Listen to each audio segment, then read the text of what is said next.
David magazine. He said, look, you write what you are telling. You write and I will publish it for you. I said, Mr. Beer, I can't write. And really, the writing is very difficult for me. Talking is very easy. I like to talk. But writing, what a burden it is, I know. So I said, he said, no, Deedat, you write as you speak. And I will improve it for you. I know he meant well. But we never came to that. What do you think happened the next day? From there on, in the firm. You expect me to be fired, no?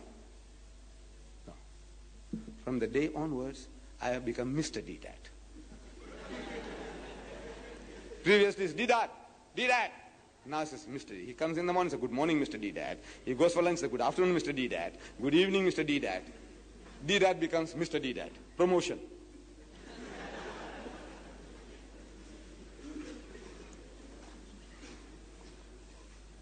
So in the firm, the other Jewish managers, the boss comes and tells them, say, this guy here, dispatch clerk is a lowly job in a white firm.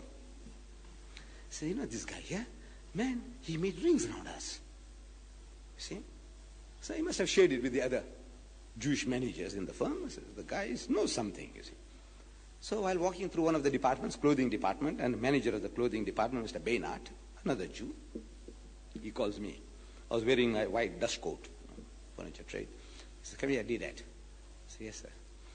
He says, you made rings around Mr. Beer. I hear.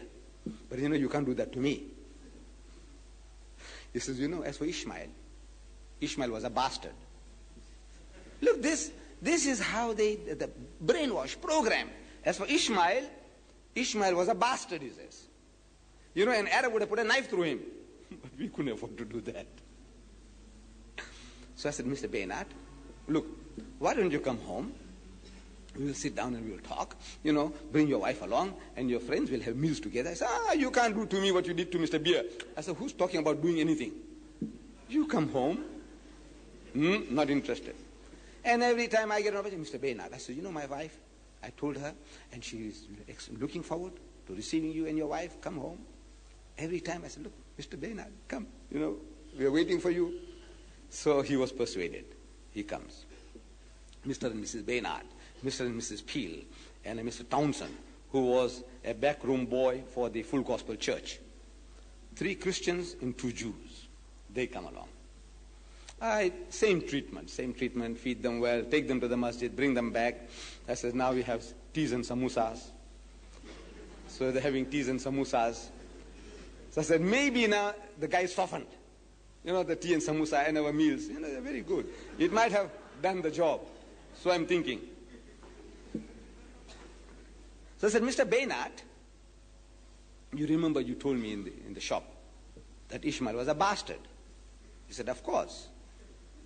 I said, you still stand for that? He said, of course. I thought the samosas had done the job, but it hadn't.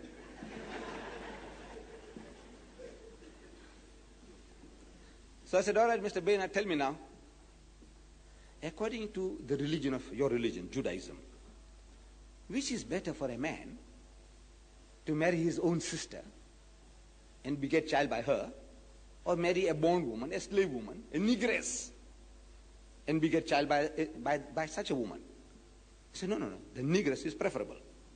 According to the religion of Judaism, instead of having your own sister as a wife, you rather have a slave woman, a negress, a bondwoman, because that is what they insinuate, that Hajara, who was actually a princess of Egypt.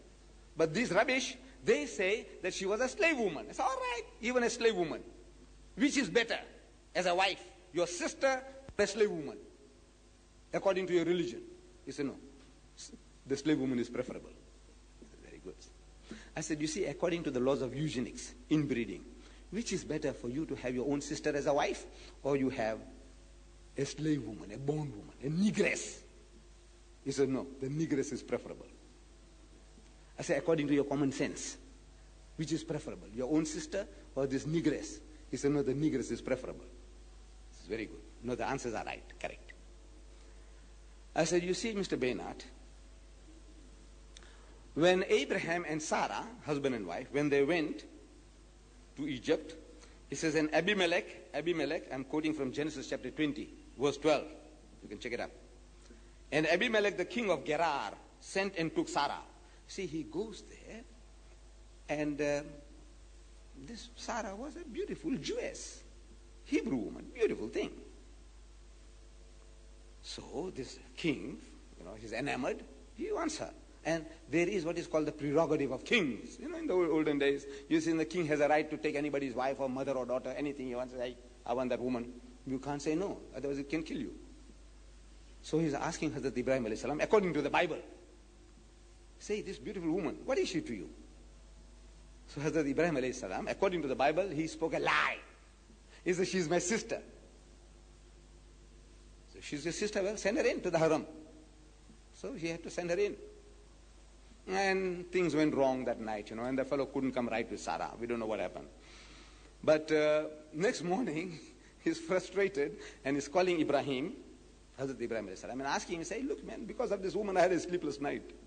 Tell me, what is your connection with her? So he said, she's my wife. He said, why did you lie to me? Why didn't you tell me? I wouldn't have done a thing like that. And Hazrat Ibrahim alayhi salam says, according to Genesis chapter 20 verse 12, he says, and yet indeed, means without doubt, she is my sister. She is the daughter of my father, but not the daughter of my mother. It's different mother, but it's the father's seed. And she became my wife. So she is Abraham's sister, seed coming from the same father. And you said, according to Judaism, according to eugenics, according to common sense, that the negress was preferable. And you say Ishmael is a bastard because he's a child of Hagar, through Hagar, a slave woman. So I said, if Ishmael is a bastard, then Isaac is a greater bastard according to your standards. Look, you have a right to speak like that. We dare not speak about the prophets of God. Hazrat Ismail alayhi salam, he was a prophet of God. Hazrat Ishaq alayhi salam was a prophet of God. But now you're arguing with the sick mentality. You got to get rid of the sickness. You got to give it to him with a sledgehammer. When it needs a sledgehammer, nothing else will work. If you say my man, my hero is what you say, then yours is worse. Any standard. Now, when you show this, the Quran, the way it speaks about the Bani Israel, it's amazing. You see, in 1967, soon after the 6-Day War, I was around one of these tours of mine, lecturing. And the Jewish society here, students of the university, they saw some of our adverts, like you might have seen in the Argus. They stopped it. They said, one advert, no more. Some Christians, they went and complained. So they said, no. We are paying for it through our noses. But said, no. They won't have another advert of ours. We couldn't have given to the Herald because we knew they wouldn't put it in. So we have to advertise by word of mouth, what we are doing now. So please go and tell your friends and bring your Christian friends and your Muslim friends. Bring them along to tomorrow night in the city hall. Crucifixion or crucifixion.